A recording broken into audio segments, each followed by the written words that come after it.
We're going to look at the discriminant. The discriminant is a really important area of maths and it will come up on numerous occasions throughout your A-level.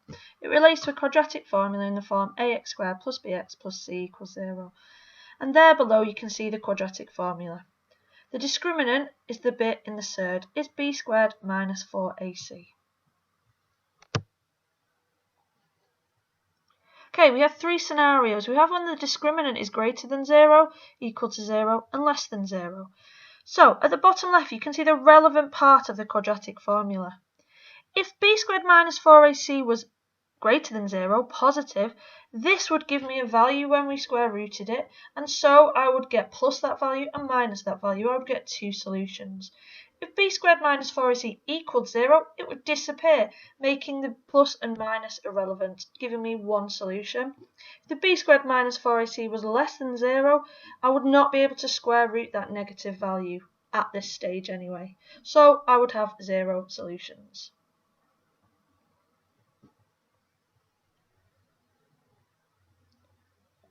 Okay, looking at what that means in terms of the graph. So two solutions or roots for a quadratic means that it cuts the x-axis at two distinct points. One solution or root, or an equal root, means that it touches the x-axis at that point, and 0 solutions or roots means that it does not cross the x-axis. There is no solution for when y equals 0.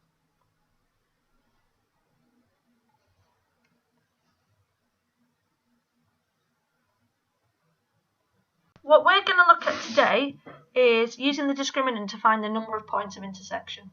So we're going to do it with an example. Let's look at the line y equals 3x plus 1 and the quadratic y equals x squared minus x minus 11. The points of intersection are where they have the same x and y value, the same coordinate. That's where they cross. So if the y values are equal, you can see that I can then set 3x plus 1 must be equal to x squared minus x minus 11. Taking everything to one side, I'm left with this quadratic, x squared minus 4x minus 12 equals 0. So we're going to use the discriminant to work out how many points of intersection, so how many solutions. So a is 1, b is minus 4, c is minus 12. So if we put them into the discriminant and evaluate that, you will see we get a value of 64. As 64 is positive, greater than 0, we know if the discriminant is greater than 0, there are two solutions, so there are 2 points of intersection. Right, now it's your turn. So for the line y equals 2x minus 2 and the quadratic y equals x squared minus 4x plus 7, can you tell me how many points of intersection they have? Pause the video, have a go, the solution will follow.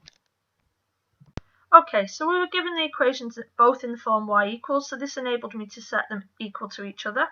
I've then taken everything over to one side to get the quadratic. Pull out your values of a, b and c. Put those into the discriminant. Evaluate that, and you will see in this case you should have got the discriminant equal to 0, which tells me there is only 1 point of intersection. Right, now it's your turn to have a go at a few more questions. These questions should be handed in your next FP1 lesson. As always, if you have any problems with this homework, you must come and find myself in the office or ask any other maths teacher for assistance.